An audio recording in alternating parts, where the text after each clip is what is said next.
Hey there guys, we're back at it again, and this time, and not the first time, and not the last time for sure, another controversial subject.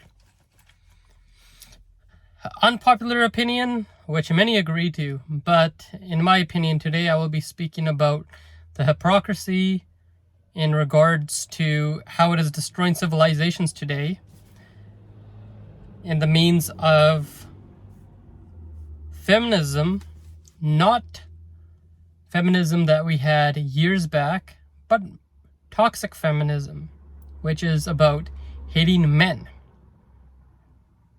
The second topic will be BLM and talking about minority rights in modern times. Not back then, talking about now. And my third topic of choice will be the promotion of LGBTQ. Before you start typing in the comment sections and go off on me, let me explain myself. This is a video that I've wanted to do from a very long time, and I'll go by each topic one by one. So starting off with what I talked about initially is feminism. Feminism started off being as a movement to have women be treated as equal as men and not to have women seen as objects, property of a man. If we see it, a man is a woman's property, if they're husband and a wife.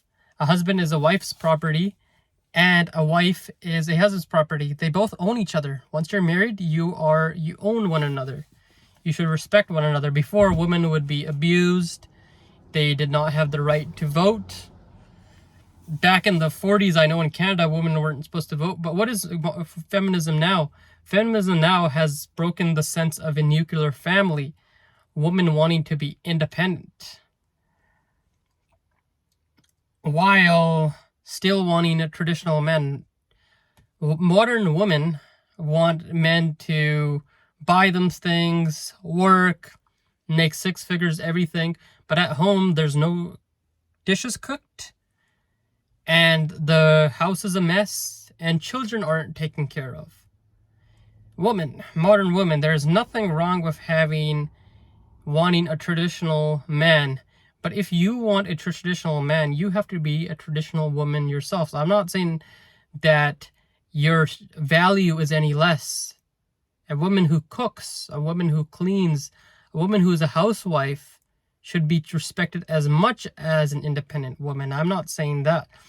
But if you want, and I know women naturally do not want to work. They do not want to work. I know most women do not want to work. They'd rather have their partner work, make money, bring it home, and for their husbands to buy things for them, right? If you're a woman, if both of you are working, he shouldn't need to buy you everything. He makes his income and he makes your income.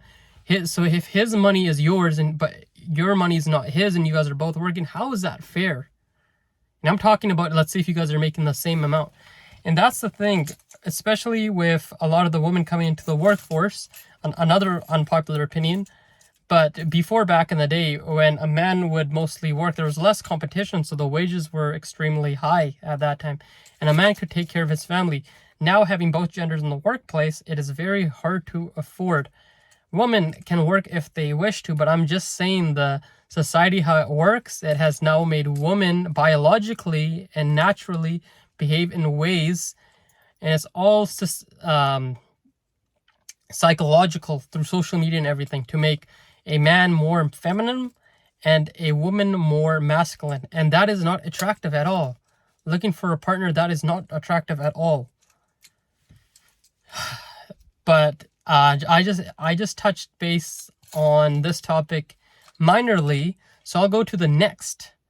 I'll talk about things that are ruining society today, especially in the West. Second is the teaching of LGBTQ. Initially, LGBTQ was to have people of the LGBTQ community not discriminated against, right? Because They weren't given jobs. There was violence perpetrated against them. I am totally against that, and I condone that. And there was a lot of discrimination, but now it has been pushed so much. It has been pushed on our children to take hormone replacements, question their gender. Children at a young age will even say, hey, I'm a dinosaur, I'm a dog, I'm a superhero, this and that. So if a child's saying, oh, I'm a girl, and you tell them at a young age, they will believe what you tell them, and they're not old enough to make that decision. They simply are not. And again, and I'll explain this, people, if they're born homosexual or not, or born not heterosexual, that's something else. But to mold a child's brain in this and that, and at a young age to tell them what gender is and not, you shouldn't have to tell that. I think a child will know from a very young age. There are signs that you can see, such as one of my friends, he was not straight, he was not heterosexual. He had a very feminine voice, he had very feminine nature, he was from India. He played with dolls when he was younger. He liked girl colors. So you can tell that from a young age. But molding a child to become that is a problem in itself. I will explain. I took gender studies. Gender studies teaches us this. And I watched. Those who watched, I'll use spy words, porn, and we're watching it too much. It's like a drug, weed. You have too much of that, the high goes away. Then you start going to harsher drugs like coke, heroin, you name it. Same with that. People watch it too much, watch porn too much. They go into very weird stuff. Some people were watching, and I watched some studies, they got so bored of it, the high was going off of porn, that they started watching child porn. And 6 to 8 months later, a lot of those who were found to commit those acts actually watch that. So that's just with porn. But if you're teaching kids that at a young age where they can't psychologically make those decisions for themselves, that creates so many issues. And it's shown many people who are trans have mental health issues, because definitely there's people out there that are born that way. I am not going to say there isn't, because who am I to know? But that is an issue. That is an issue in itself, and it can cause long-term damage down the future. Again, I'm just touching base simply off these things just to get my point across of how westernization,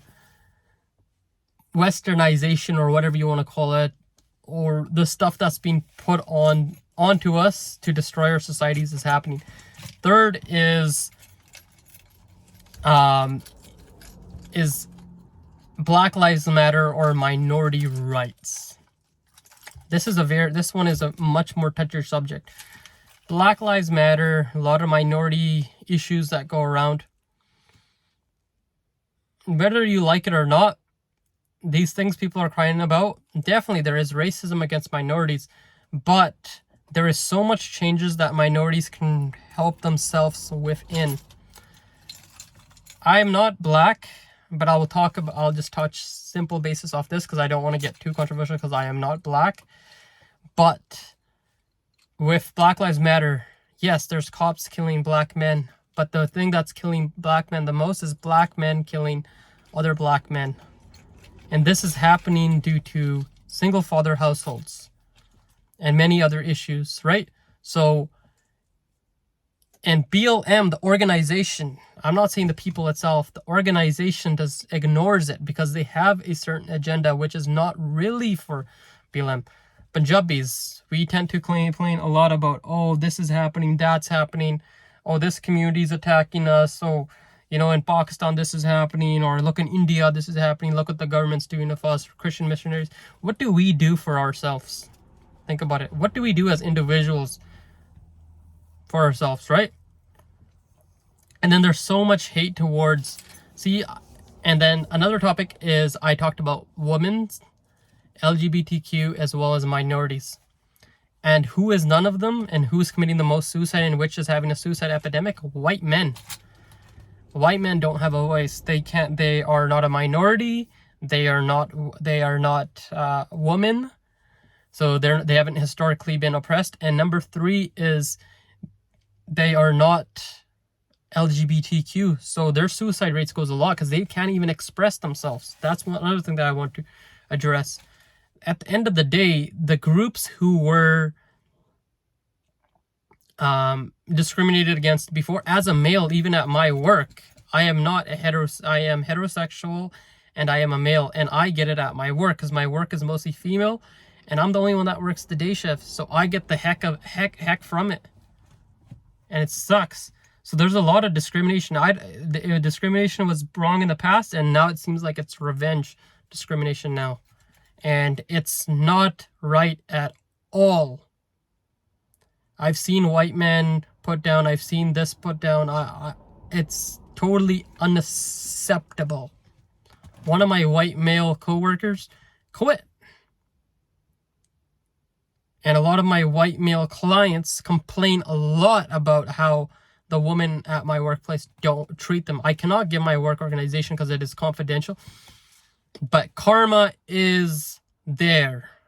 You know, I gave my 2 weeks notice already. I hope, you know, someone from this sees it. But God's watching. Karma's there. And sorry for my language, karma's a bitch. And I always say that God's always watching. I'm not a very perfect person. Don't be a jerk, man. Everybody's human. That's the end that I wanted to say, you know. Everything was good. Rights, even these movements that were discriminated before, now they have become the oppressors. Minority groups, they've gotten so much power where they'll be like, okay, well, they're going to take advantage. Feminism. Men are 3 to 4 times more likely to commit suicide. White men are committing suicide like crazy in the States. Right? It's absolutely ridiculous. Right? My one friend, he was telling me he used to go to church and like they would like force religion onto people. And that's what Sikhi does. Sikhi doesn't we don't force our religion on people. We don't be like, oh, come convert. This is the truth, blah, blah, blah. No, we care about quality over quantity. We can educate people about who we are as Sikhs, but our aim is not to convert. If you want to convert, great. Another Sikh to the Panth, but we do not seek conversion. We don't try to convert people. We'll teach you, we'll tell you who we are about, and if it's something that clicks with you, you're more than welcome. But now they're shoving LGBTQ in schools. That's ridiculous. That is also ridiculous, right? Make people have a choice. I could keep going about this, but I'll end it here. Just treat everybody respectfully, you know? I've stopped to try to make a difference and this and that because Waiguru's watching. Waiguru will see. And think, if you're even related to somebody doing something to themselves because you hurt them, hope God forgives you. I'm just saying this because I'm extremely pissed off where I was working before. I just want to share my emotions with you guys. No one really gets to hear me, and I know you guys can. And when I'm seeing this kind of stuff happening in our world, it pisses me off. It really pisses me off. We Sikhs have to do better too, you know? But I'll end it off here. Thanks for hearing me out, guys. I just wanted to share my emotions. Thanks.